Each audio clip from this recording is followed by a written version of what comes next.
live. Potentially. It is.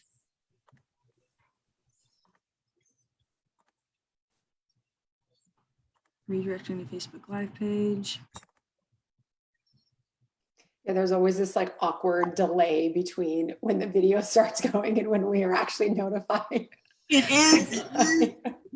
Can you see it? Being live streamed. Got it. It looks like it's going live on mine. Yes, it is. Okay, we are definitely live on Facebook, but now I'm getting the delay, so I need to mute myself in that so I don't hear an echo. So, Beth, would you like to start us off? Yeah. So of course, I'm trying to, I said I had the interview questions pulled up and then like word closed, but either way, I can multitask.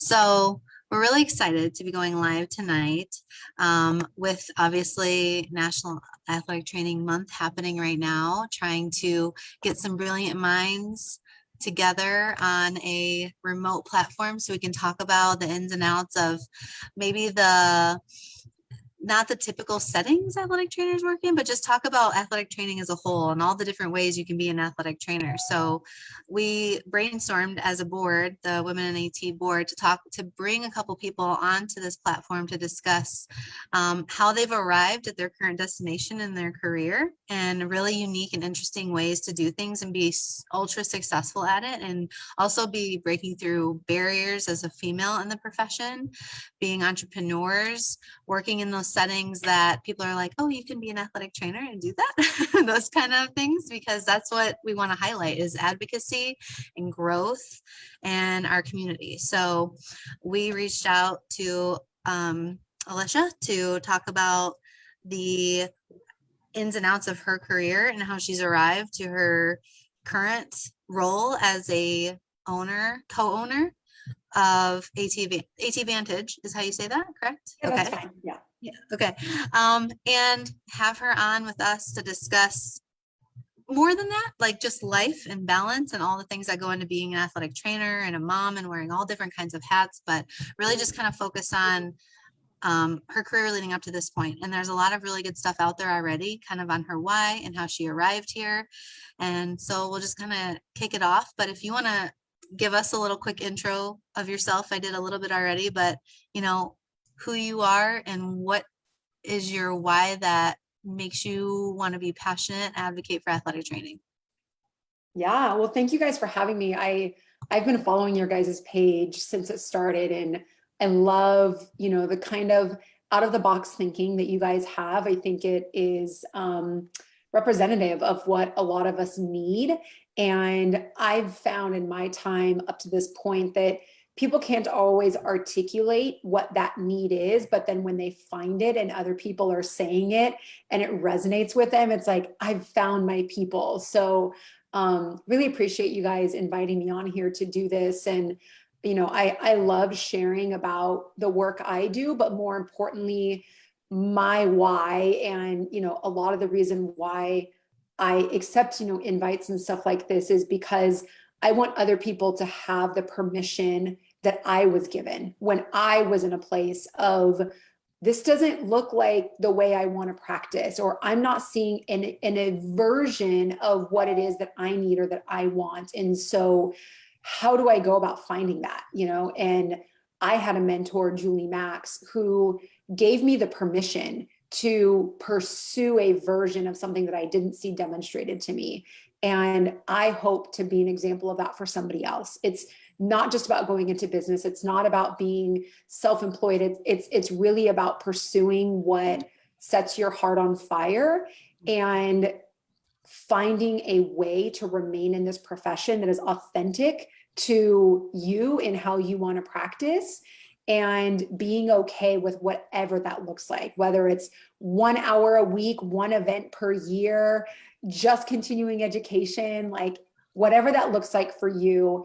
I think especially as the women in this profession, with the attrition being so high, once we become mothers, once we start pursuing an identity beyond just being an athletic trainer, you know, the conundrum of where's the priority of this label in my life becomes very relevant. And the work that I do, both as a business owner in the opportunities that we provide to work very part-time, to remain in a profession when you have other responsibilities and just things you want to do with your life, but then also the work that I do as an advocate and as a representation is really stemmed in that, in trying to keep more women in a profession that all of us absolutely love and that we would choose to be in until the day we die if there was a version of it that worked for us. And so that's what I stand for, and that's what is kind of my light post of, you know, where do I want to go next? What's the next thing that I want to tackle,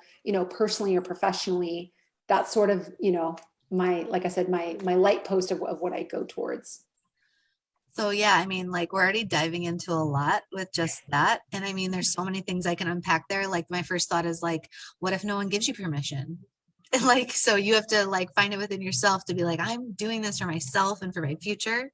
And to find that niche though, too, is like, cause I can speak to that with my career change. And then also just the authenticity of it. You know, I actually just had a colleague reach out to me on my way to an appointment and was like, hey, like I'm just burnt out. This setting is not working for anymore. What's it like working for your company? You know, so it's like people are just needing that permission to be like, it's okay to say this is not normal. It's okay to say like, this sucks. Yeah. You know, yeah. And like, it's let's just normalize that, you know, like a lot of what I went through, granted, I'm 10 years into this now, right? So I do think the culture has changed, and just with Facebook groups like your guys is where there's a safe space to be able to say, this sucks, or like, hey, you know, brand new mom here, or hey, woman that's maybe thinking about dating one of my coaches, you know, like, can we just say the things that we're all thinking and not shame each other, right? Like there was still so much shaming going on when I started 10 years ago, because I was asking questions around, how can I practice that doesn't advance me clinically? How can I just practice that advances me professionally, but not as a clinician? And that was like, you know, why would you even ask that question? You know, like if you're not advancing as a clinician, then what is even your value in this profession? You know, and it left me questioning my own thoughts around it, right? And you're right. I mean, we don't always find that permission. And it doesn't even have to be from a colleague. It doesn't even have to be within our profession. It could be a parent. It could be a partner. It could be a best friend, you know, just someone in our life that says, yeah, do it. Like, it doesn't matter if it exists. It doesn't matter if there's a version of it that you can look to, as long as, you know, for me, like, and admittedly, like, words of affirmation is one of my love languages. So like having that external validation is really important for me. So that's where like kind of that permission comes in for me. But you're right. I mean, there's absolutely instances where like there is no permission and you just kind of have to give it to yourself.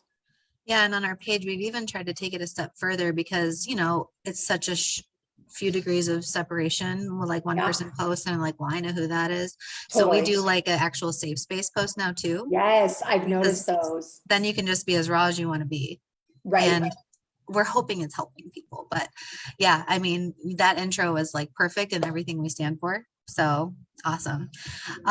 So I was reading through some of the stuff you've done in the past, interview wise, and there are just a couple of things that really resonated with me, and I'm sure all of us as a board. Like your quote that I pulled: women have so much to offer and so many solutions to common problems. There's a perception that business has to be expensive or overly complex, but I want to tell them, no, it doesn't have to be. More importantly, women have intuitiveness that is valuable in business, both when to press harder and when to step back. And we are perceptive about the needs of others and can leverage that to our benefit. Mm-hmm.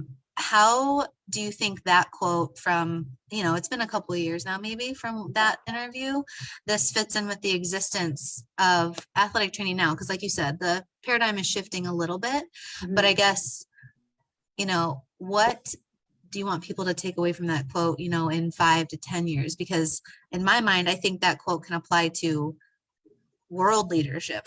Like women just need to be in more leadership roles because maybe we wouldn't have all this conflict all the time, but whatever.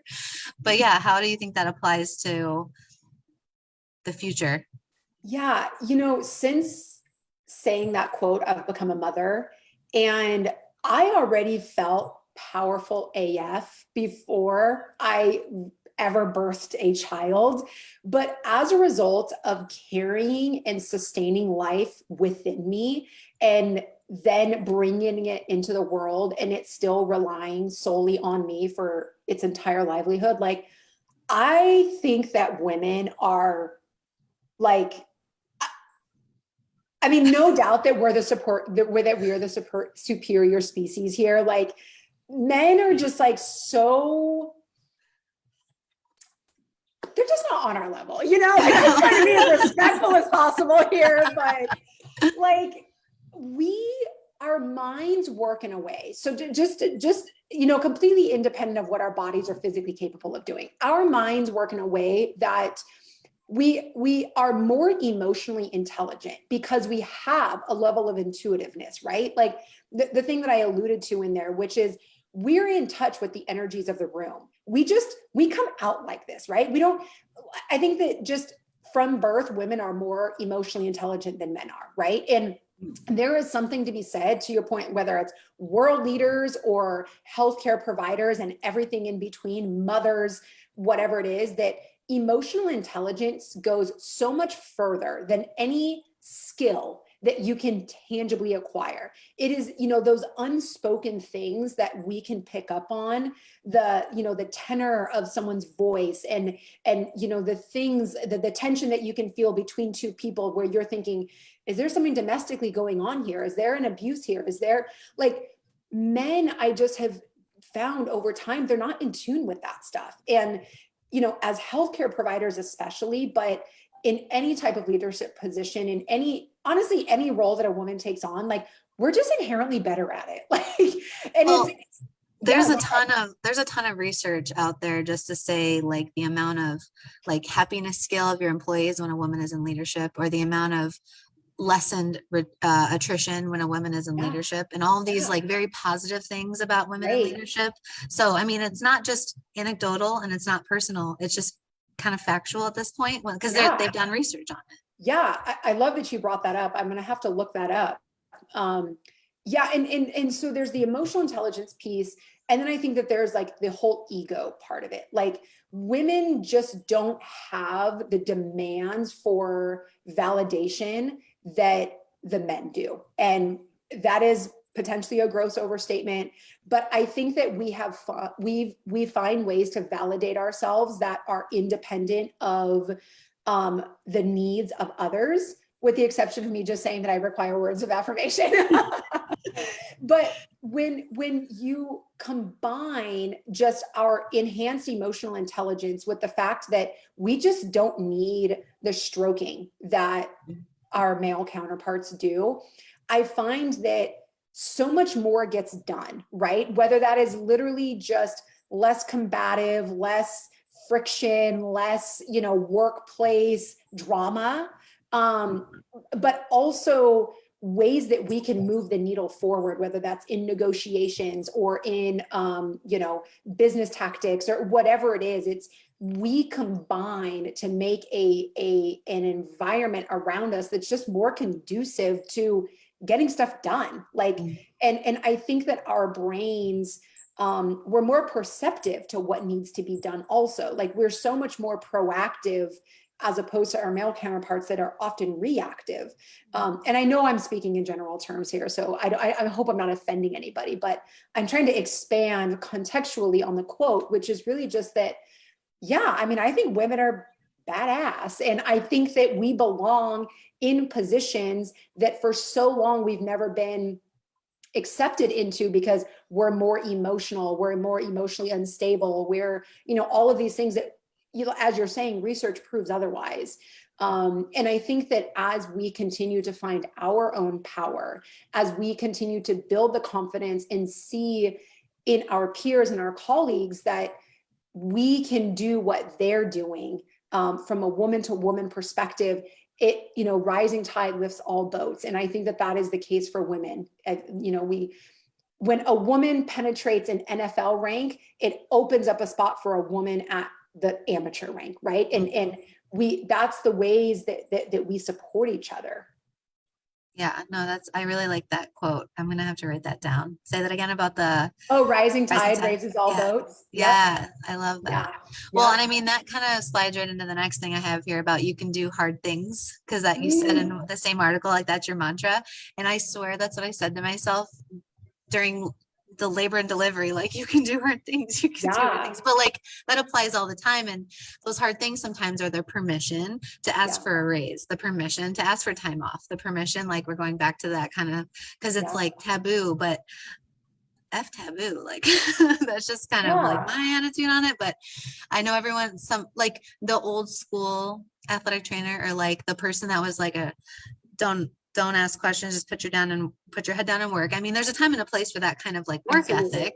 But as far as looking out for yourself, and you know, I read a quote the other day that was like, if you're willing to work 40 hours a week for an employer, you got to work for yourself too, as far as like taking care of yourself. You know, like what are you going to do for you? So like you can do hard things made me think about, you know, I do say that to myself a lot, and that quote really resonated with me. And that's what we're constantly talking about in our group, is like advocacy and finding people like you who like aren't afraid to like push the needle a little bit more, because what we're asking for is very realistic and like very appropriate and like sometimes basic human rights.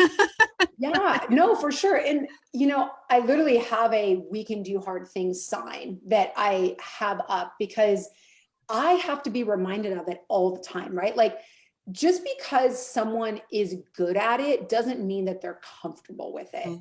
And I am evidence of that. I think all of us in our own versions of it are evidence of that. And what I remind myself of, and kind of what you were getting to there, is like, there was a version of what I'm doing that came before me that I would not be where I'm at if they didn't do that hard work. If there wasn't a woman who put her head down and did the work, I would not be able to pick my head up and say, I'm not willing to do that work, right? So I have to be mindful and respectful of what other people, our predecessors, had to do in order for us to even have the option to be in this profession, to carry leadership roles and to work in, you know, collegiate or traditional settings where historically it was only a man, right? But then it also is our responsibility to make it better for the next person, right? So the woman who will come 10 years after us, what are things that we can do so that she can look back and say, oh, I'm so thankful that they fought for me to be able to nurse in my athletic training facility, that they got a maternity leave paid, even if, you know, they didn't end up staying at this position, the fact that they fought for it and it's here for me to step into, right? And so there's versions of this that are both granular and grandiose that we can fight for individually. You know, a simple, I need to have 15 minutes to nurse, like, or to pump, or, you know, whatever it is. That is a non-negotiable. It's a basic human right. It's a federal law, you know, and banging down my door, you know, asking to come in, it's not acceptable, right? And I shouldn't have to go to another classroom. I shouldn't have to go, I have a locking door. There's no reason why I should be interrupted when I'm doing this, but yet I am, right? But you taking the precedent, you setting that tone for whoever comes in next, maybe even if it's a man, and he understands that respect for his wife, you know, like whatever it is, there's things that we can fight for in our own positions, in the work that we do. And this isn't just about motherhood. This is get an increased supply budget, get another AED at your school, get per diem hours so that you can have help and you can take a break. Or there's small things that we can do every single day that are incrementally pushing the profession forward. And then there's large things like having talks like this and holding a Facebook group and having a safe space. And there's ways that every single one of us can be a part of doing the hard things. And it looks different for all of us. And we don't have to do it the way that the other woman does it or anybody else around us does it. It's more so that we're standing in integrity with the work that we're doing. And we can look at our fellow colleague and say, I would want you to do this for me, or I would do this for you. Yeah, I mean, there are definitely some even like personal things that I've experienced, and the people that have paved the way for me allowed me to feel like I can come forward and I'm going to fight for what's right. But at the same time, I think we definitely cannot forget about those people who put their head down and worked really, really hard. We're not Right. saying that we're not going to do that, but like we have to appreciate that. I feel like some of that maybe is getting lost a little bit, and like maybe our up and coming professionals, because they're seeing it like, oh well, this is kind of cushy a little bit more than I expected it to be. It's like, no, no, no, we worked really hard to get here. Yeah. Like, Yeah. And to that point, like I've been kind of trying on this theory, and I'm open to your guys' perspective of it, but it feels like, each generation, there's like a fight that they take on. And I feel like for the millennials, which I am, our fight was really getting women in the door, getting women the seat at the table, getting our face out there, getting us as genders like equal stature, equal parts, like just getting us in there, right? And then the next generation, which I think are the Gen Zs, they're the ones who are saying, it's not enough for me to be in these doors. I want equal pay. I want to sit right next to you, right? And so to our point, like they feel entitled, or that type of behavior may feel entitled, because you're like, girl, do you know how hard I had to work to just open the door? Like I barely pulled up this chair and you're in here talking about equal pay. Like take a break, but we need their energy, right? Like we need them because we're tired. Like we've already been doing this for 10 years, right? And I'm okay that I opened the door and that they're coming in guns blazing, right? So I think that there's, in the generation who came before us, they just wanted an option, period. It didn't have to be in the door. They were willing to stand outside the door as long as, like they could just shout from out there, or, whatever it is. And so I think that, like I said, I'm kind of trying this on, like, maybe this is how progress happens, like maybe it takes, the next generation to have the audacity to say the things that we don't, that I'm not ready, to say, or that like I'm willing to let them have that fight because I took on this fight. And I think that there's still a lot of fight left in me for the things that are within my purview, but I respect the fact that they don't accept being let in the door as enough. And I'm okay to just hold that door open for them and let them flood in with that energy and take on the next fight. no, that's actually a really good perspective, because I find myself being like, chill. Like, Yeah, and I mean, maybe there is a part of that too, right? Like a grain of salt with everything. And I know that, go well, ahead. if they're willing to go through that door and have that fight and have that difficult conversation with like a year under your belt, you do you, because Yeah. I don't want to ever hold anyone back, but it's like, I also like, I don't like the word the grind, but like, practice a little bit, Yeah. get your feet wet, and like, let's meet achievement with goal setting and things that are like intentional and purposeful, rather than like, Yes. I want all these things, so there's a balance. No, yeah, absolutely. Coming out, I'm gonna like remove the word entitled, because I think that it's sort of like a label that just gets slapped on a bunch of behaviors that some of them are really powerful and productive, and other ones are just like, you're kind of lazy and just want what you want, right? So I think that, to your point, there's a version of all of these behaviors that are very productive. But in order for them to be productive, we have to be able to demonstrate their productivity. And that requires documenting, that requires having conversations, that requires, involving external stakeholders, that involves a number of different, very sequential steps that gradually move the needle forward. And I think everybody is on board for that type of behavior, right? Like, do the things that make all of us better, right? It's the other part of it where there's an error, kind of like, well, I don't want to have to document it. I don't want to have to involve external stakeholders. I don't want to have to do what you're saying needs to be done because I just am worthy of that, right? And make no mistake, everybody is worthy of anything that they want. And there's no price that we can put on a person's worthiness, right?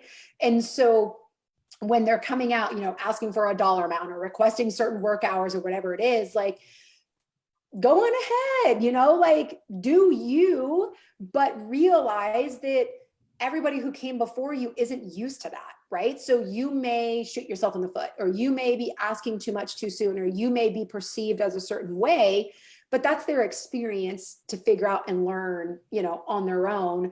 Like you said, I don't ever want to discourage someone from pursuing something that they feel strongly about, but in our experience, you have to document and, go through the steps and evolve. So I don't know, maybe they're here to teach us differently. Yeah, definitely. I like that perspective though that you shared earlier. Megan, were you wanting to say something? Yeah. So I'm actually, I've been interviewing some people. I'm part of the NATA Title IX task force, and I've been interviewing quite a few women that were, like you mentioned, those first ones to even put that down, like Right. in the door. Before we even get in the door, we need to actually just establish that we are worthy of being here. Yeah. And one of them made a really good point during an interview the other day, and it's like the bricks. We're laying the bricks of the foundation as we continue to build higher and higher and higher. And right now, we've gotten to the bricks where it is normal for women to be an athletic trainer and to be in the door. The next brick for us is women in leadership, women in those decision-making roles that help continue moving that needle forward, like you guys both said, with these things that we have brought to our attention. And now this foundation that we've already set with these bricks has set the norm. And now we have this new generation who's ready to take that next level up into the foundation to then continue building this, like, quote unquote house, Right. or whatever, and build from generation in generation moving forward to continue pushing forward. And I think you guys hit it right on the head there, of like, that ties right into, some of the goals and the thought process that some of the first women in athletic training had, and to see that we still have that so prevalent in the drive and athletic trainers all over is like, I love to see it. I loved it, like, especially in students and stuff like that, who are just like, yes, let's go. It's like, Yeah, totally. hey, okay, got a lot of energy. Yes. Totally. Yeah. So shifting gears here a little bit, Mhm. so I sent the list of questions. I'm going to kind of skip around a little bit. Sure. Yeah. I could probably guess this answer just based on our conversation so far, but what advice would you give your now present self 10 years ago? Mm-hmm. Yeah, I mean, I definitely think it's the permission. It's related to the permission.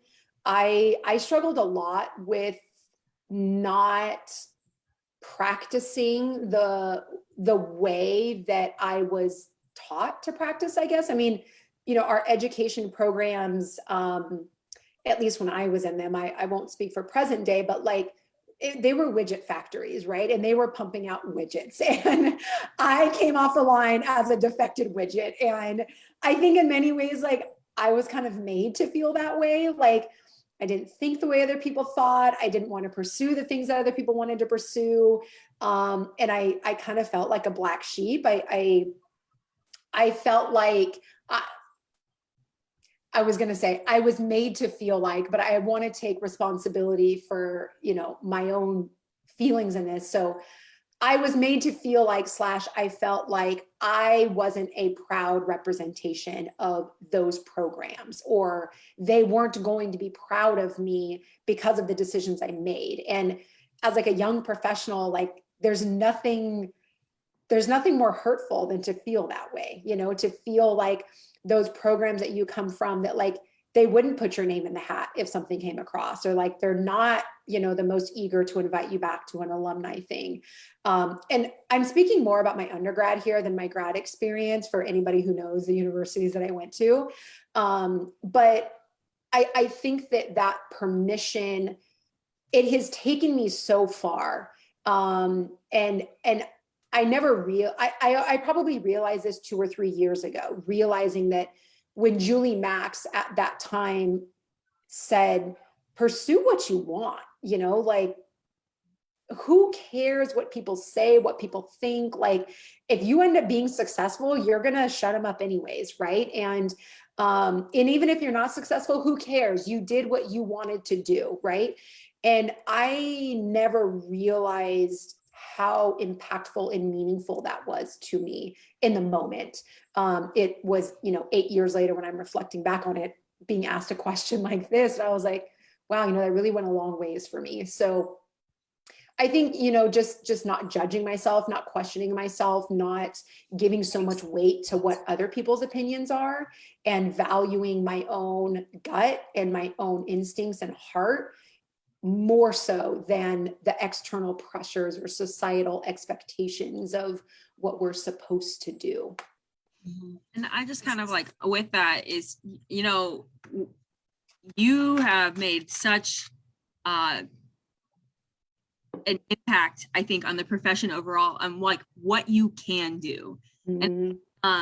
And I'm not green, but I'm not like, I'm only about 8 years in.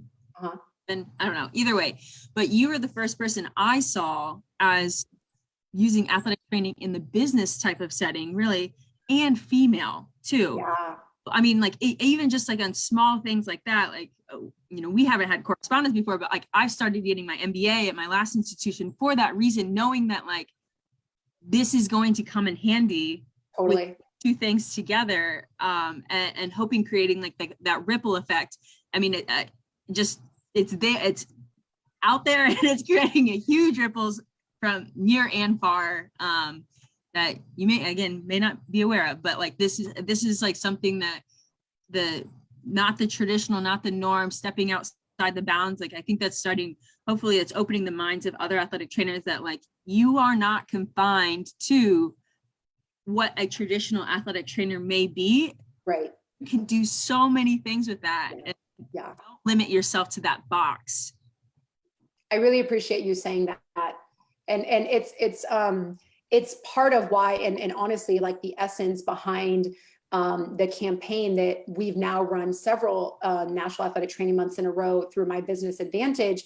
It's the More Than a Trainer campaign. And it's an extension of LeBron James's More Than an Athlete campaign, where he was told to shut up and dribble by somebody in the media. And his response and reaction to that is, I'm more than an athlete. Like I represent, I advocate for, I stand for so much more than what happens on the court. And, his campaign inspired us, to, from a representation perspective, but also just as kind of an FU maybe,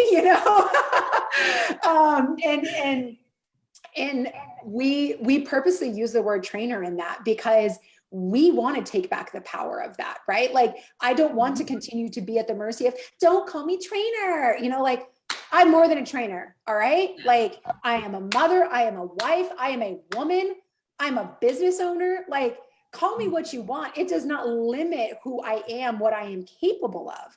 So yes, I thank you for saying that. About our impact, about the work that I've done and what we stand for. And yeah, I think that over time we've become increasingly more unapologetic about that.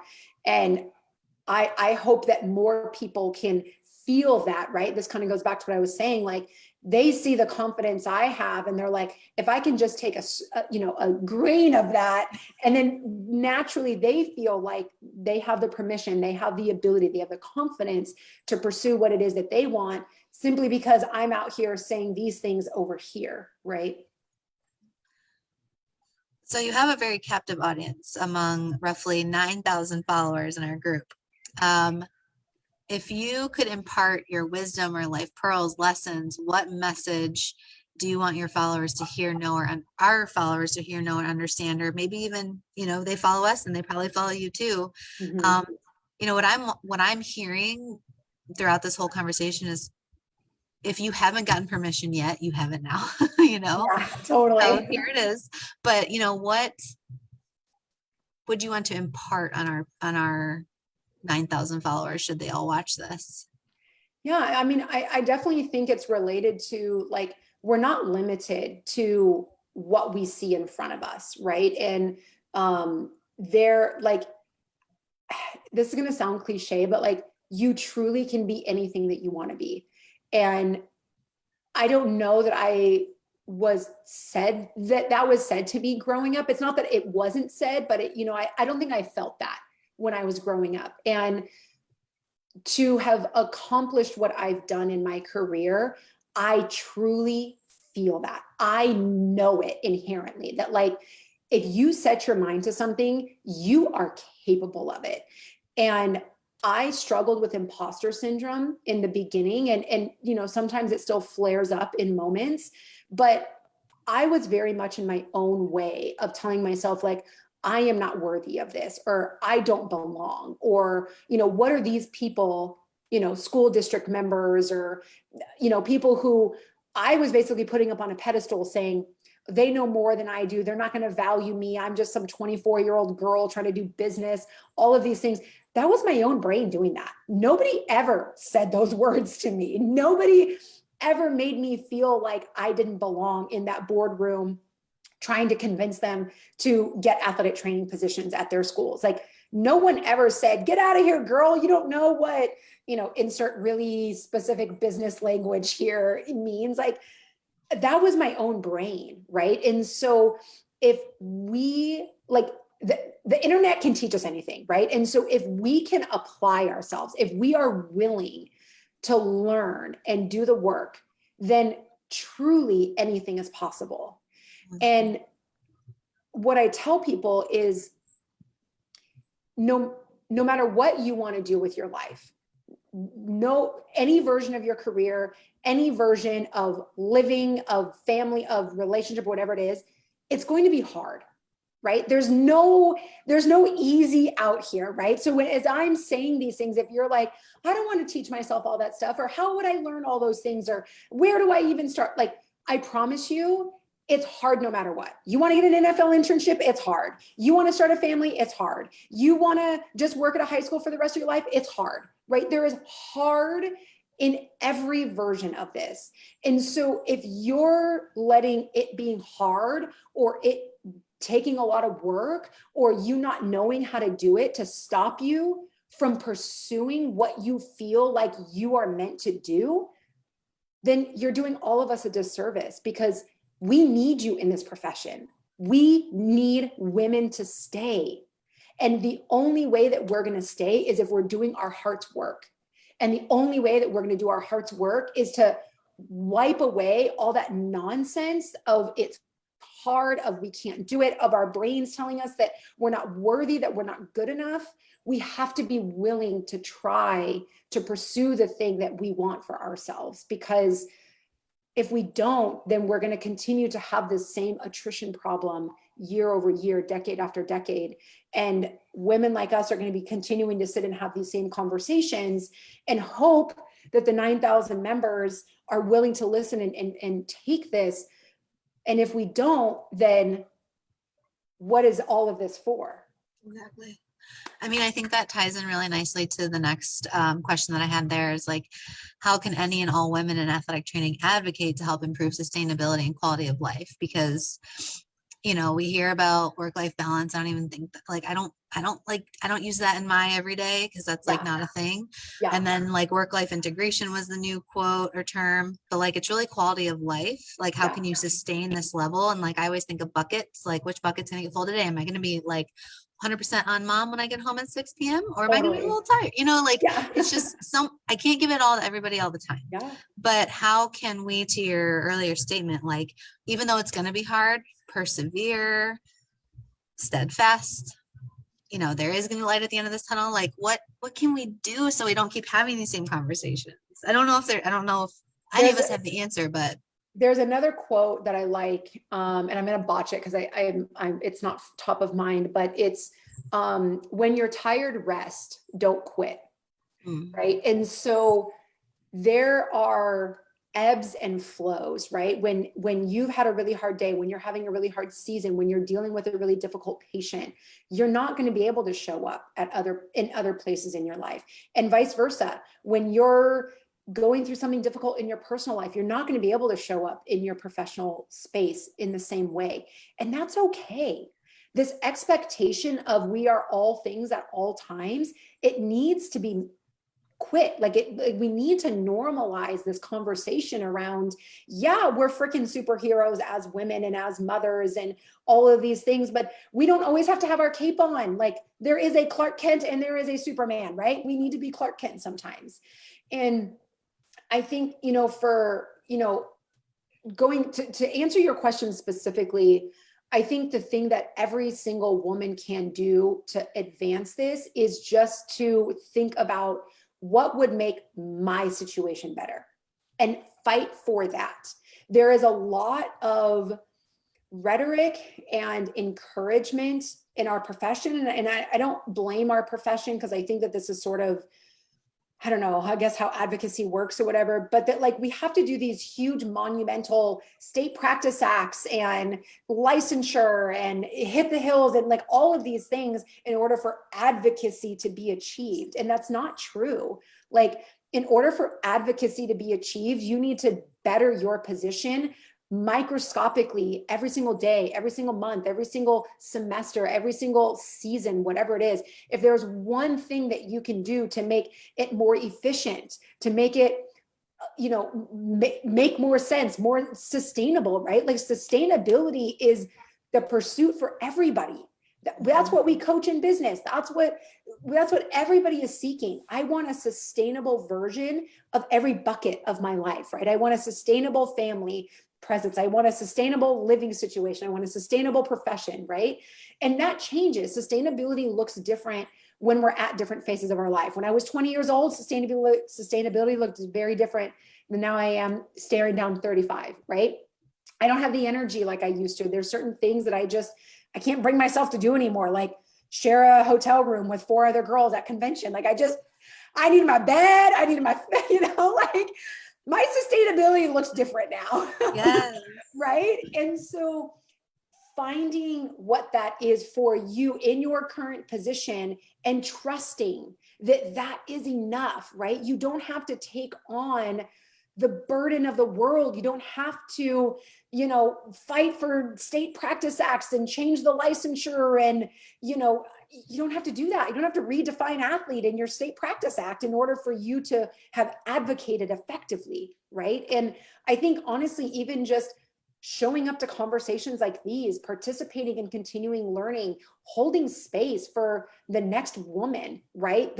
Even just changing how we react to something, that you're not going to shame someone for wearing jeans or leggings. Like that's advocacy, like just allowing yourself to not be so reactive and to not blame someone else for a situation that maybe you don't know all the things about, right? Like, I hope that the safe space is there for the anonymity and for the anonymous part, as opposed to like the shame aspect of things, right? Like, I hope that as women and women in this profession, we can advance ourselves beyond the place of shaming other women for things that even if we don't agree with, like, it's none of your business. It's none of, like, why do we have to do that? Right. So, the answer to your question is, I think incrementally moving the needle forward for the individual work that we do, and to remember that when you're tired, don't quit, just rest. Yeah. And I think too, to that point, like when you do try to think advocacy is like the Hill and the state practice, I mean, those are monstrous, Yes. like taking forever kind of processings. And that's where like the apathy sets in, because you're like, well, I can't fix anything. I can't change anything. It's like, why do this anymore?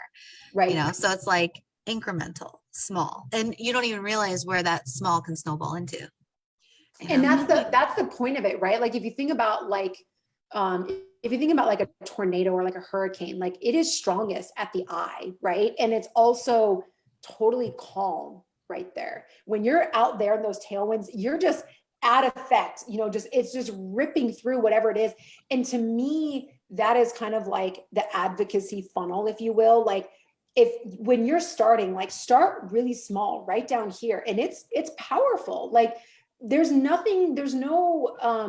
shame, if you will, for lack of a better word, in just making your position better. If you never do anything else in this profession except for incrementally increase your base salary and incrementally increase your supplies budget and advocate for different resources for your patients, and if that's all you ever do, you have made more of an impact than people who may take 10 years to rewrite a state practice act.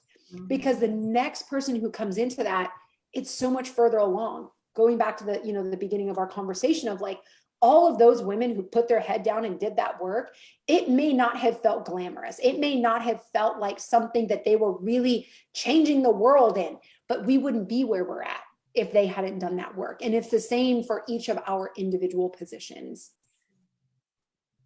You were going to say something, Megan? Yeah. Yeah. Sorry. To kind of like you mentioned, you got to follow what your passion and your heart tells you to do.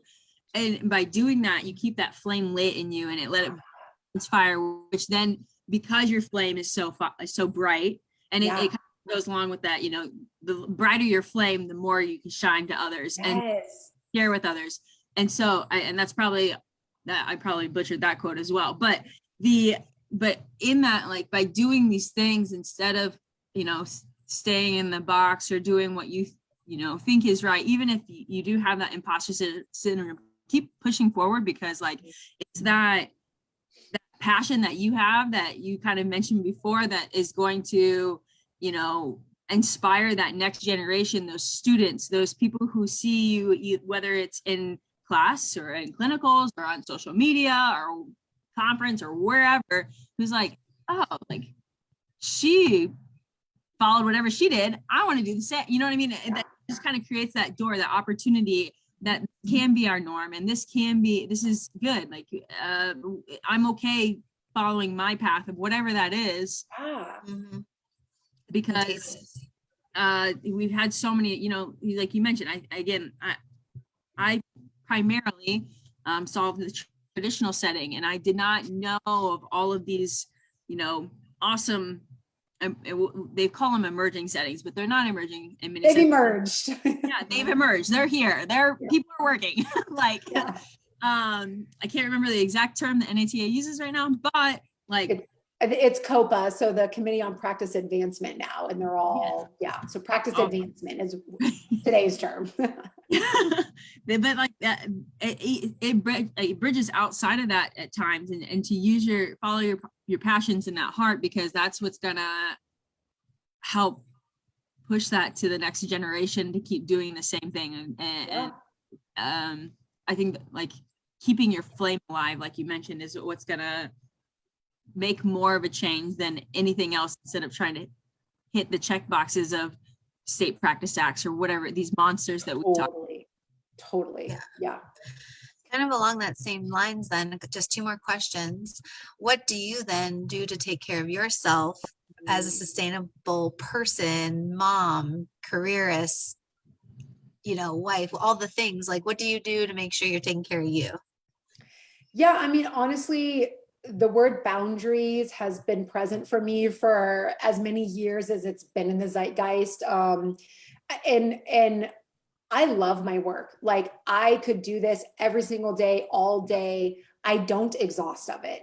And to your point, Megan, like, I think that I can be so inspiring for other people, and that other people can look at me as such an example, because I am living my authentic truth. Like, this is something that I can talk and talk and talk and talk about. Like, I will never tire of doing this kind of work. But with that said, I also, you know, early in my career, found myself just trying to take on all the fights, right? And thinking very much that I was checking a box by doing that. And having a kid, like, forces you to have boundaries, to put it down. Like, you know, she's due home here in probably the next 10 minutes, and I won't be able to work again, you know, until she goes down for bed. And so by having a kid, like, it's forced me to put the work down, because otherwise I would just keep working and working and working. And so, you know, boundaries is huge. But I think, you know, the other part of that is very much like having an identity outside of this profession, right? Like to like all of the continuing education I do in the professional development, it isn't just related to athletic training, right? It's personal development. It's going to therapy, learning about myself so that I can be a better leader. It's doing marriage courses. It's, you know, all of these other things that like, I am a sister, I am a wife, I am a daughter, I am, you know, all of these other things that also make me a whole human. And so I think having an identity outside of just being a clinician, just being a practitioner, just being a business owner even, is part of what makes me who I am when I do come to work. And so I think, you know, for other women or just, you know, to understand, and this goes part to, you know, the sustainability, it's, we need to be entire humans. We need to not just be athletic trainers. We need to be more than a trainer. You know, we need to be more than that in order for us to show up in this part of our life and be like the version of us that we want to be. We have to not be it in order to be it when we need to be it, if that makes sense. Yeah, no, absolutely. I think we get a lot of questions like that on our page too. Like, what would you do if you only had like 24 hours notice that practice changed? Or what would you do? It's like, no. Like, what is your policy? Well, we don't have one. Well, maybe you should have one, but then say no. There's when the they incremental don't. way that you can advocate for yourself in your position. Yeah, and they're like, well, I feel so bad. And it's like, I can say no because I'm not in that position, but like, you can't like just be that indisposable. And we get kinds of questions like that all the time about boundaries specifically. Yeah. And it's like, it's okay to say no, because then you're just like setting a precedent that like, you're always going to say yes. And then that's, you have no boundaries now. And then like, who are you as a person? It's like, you have a whole person, like, kind of a whole person, like moment, I guess. So speaking to the whole, being a whole person, you kind of like a whole person, like, what have I done? And like, you know, you start to not like work anymore and all those kind of things just because you've made yourself a little too available. Yeah. Yeah. And we all deal with like the guilt. Like I deal with mom guilt and work guilt and like all, I'm like, but why? I really know I'm doing a great job. Yeah. And you know, in those situations, I always tell people, just be honest. Tell them, I would love to make myself available on less than 24 hours notice. But the reality is that I have other things going on and it just doesn't work for me. Like, I don't want to leave these kids. I'm scared to death of what might happen if I'm not there, but I can't be there. Like, that's just what it is. Right. And so sometimes honesty, like really just level with them, you know, just tell them straight up, this is where I'm at. And there might be times where I can say yes in less than 24 hours notice, but generally speaking, I can't. So keep that in mind when you change practices. And you're not mean, you're not rude, you're not selfish, you're a human. Yeah. And just in general, just the boundaries. And I think just being transparent as to why versus like a short no, because then it like creates this weird, like usually a text, like, what does that mean? But it's like, I think you made a great point, just being like, typically I could, but right now I can't. And I'd love to do it next time, whatever. Yeah. So I love that.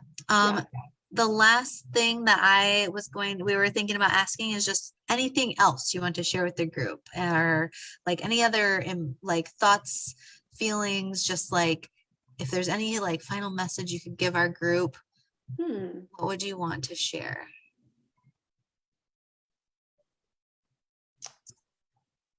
I have a few things swirling through my brain.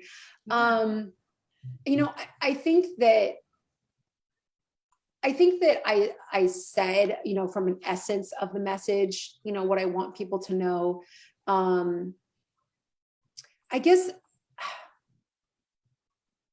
I guess it really just comes down to like, I'm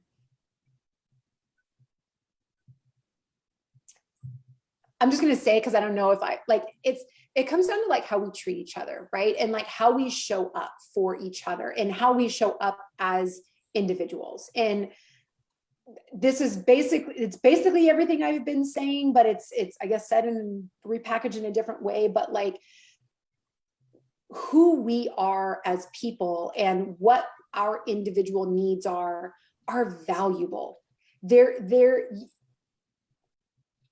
We are on this earth and we have like one shot at this that we know of, or that I believe that we know of. And there's it's just not worth the friction and the trauma and drama of not being happy.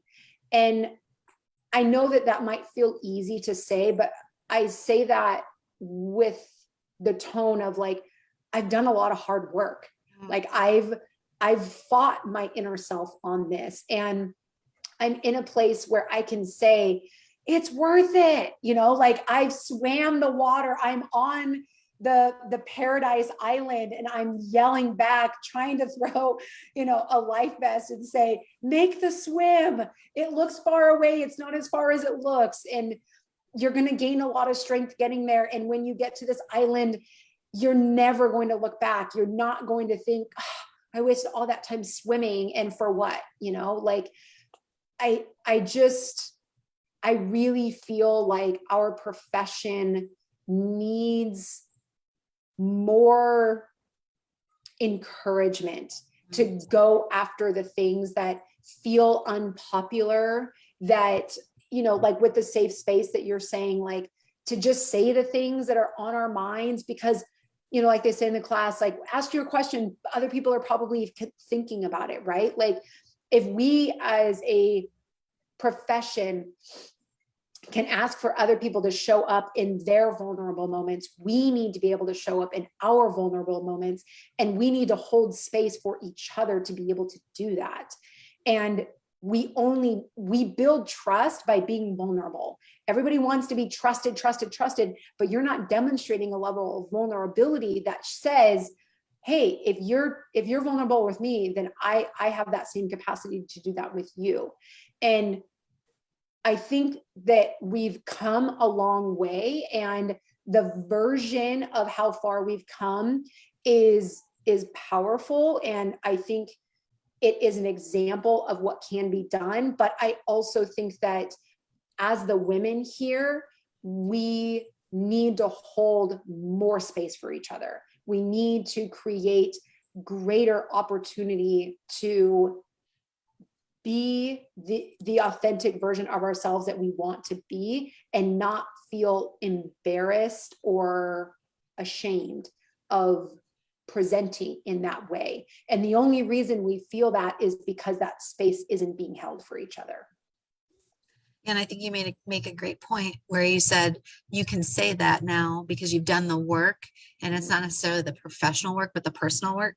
Yes. You know, to be able to say that, like, yes. I've done the introspection, and I've done the therapy, and I've done the soul searching, and I've done all the things to be like, no, this is really what I want to do. yeah, no, absolutely. And, you know, though I do not practice clinically, I am still an athletic trainer, you know, like I am a woman who has had a baby and is in a marriage, and like, I'm still here, you know, like I'm like the small percentage that didn't, you know, let it go and has found a way to stay in it. And I don't fault the people that have had to leave or that have had to let it go. I understand, but damn it if I don't want to change it, you know, like, damn it if I don't want to be, you know, an example or an opportunity of something that could be different for them, so that, I don't know, we're so good, you know, and I don't want us to leave.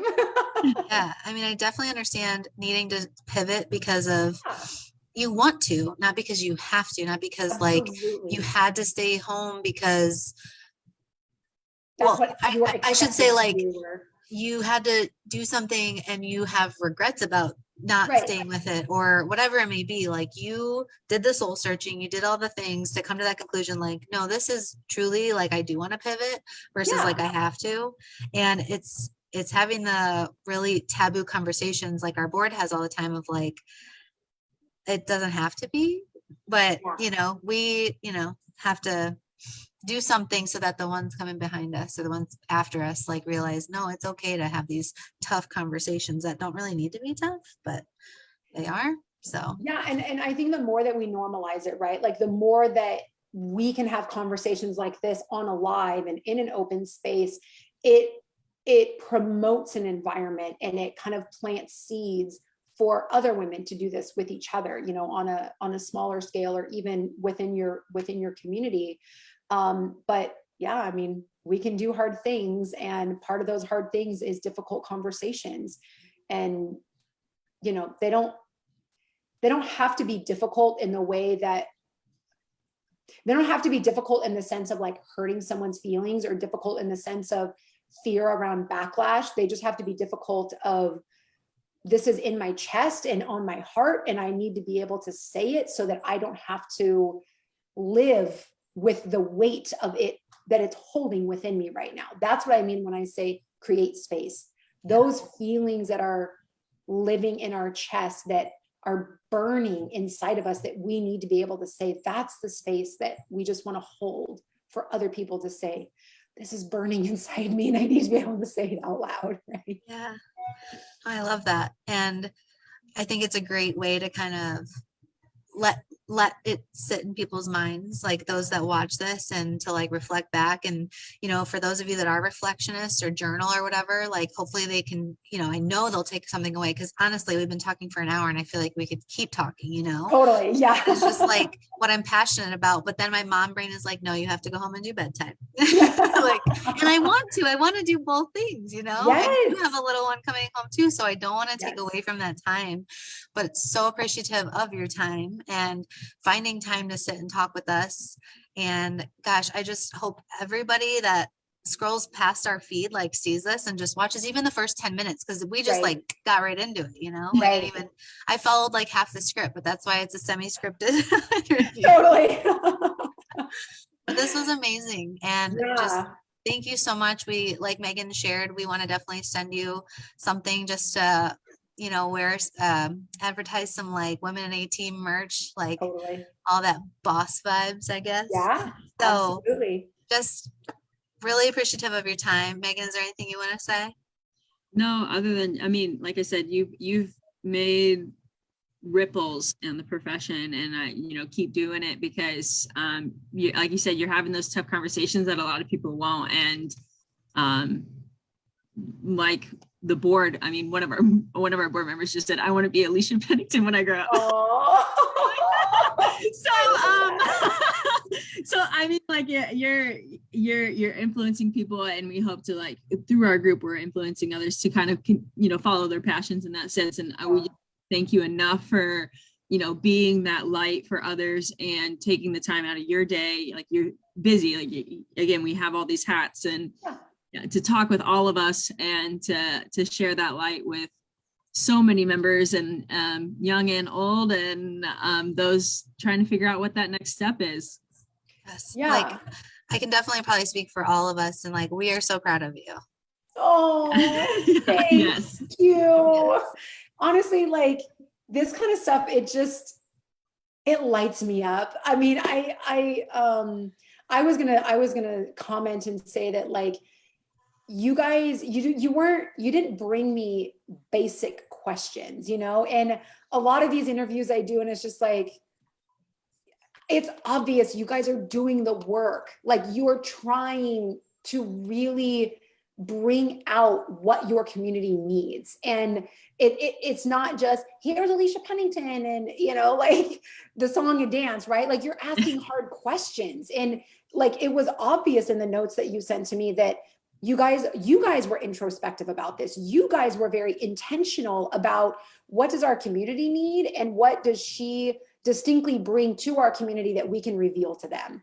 And that's not nothing, you know, like that is very valuable. And so honestly, like, I appreciate you guys reaching out to me. I appreciate you guys creating space for your members, and even for me to come on and have these conversations. And like, the work you guys are doing is phenomenal and admirable. And we're all doing the version of what we think needs to be done. And that's the beauty in all of this, is that we each excel in different areas, and we can come together in a situation like this and provide this type of feedback for your communities. So thank you guys so much. Like, Megan, I really appreciate you saying that, because we don't always know our reach, you know. And Beth, that's like, I'm a words of affirmation person. So to say that you're proud of me, like, It means a lot. It really means a lot, honestly. Yeah, as a group, as a woman, and as an athletic trainer, and then like I'm a mom. There's a couple other moms in the group, and it's just like we look back and we're like, we're doing the damn thing. Like we've got Oh this. yeah, we like, are. and I hope my mentees are like mom of two, like killing it, Totally. promoting, like all. It's like we're good. Like we're doing a great job. But like because of people like these kind of conversations, and with the minds like we have, it's like let's just keep going. So let's just keep going. Yes. Thank you so much. And I Thank hope you you have a great guys. evening, and we'll chat soon. Awesome. Thank you so much. Bye. See ya. Bye.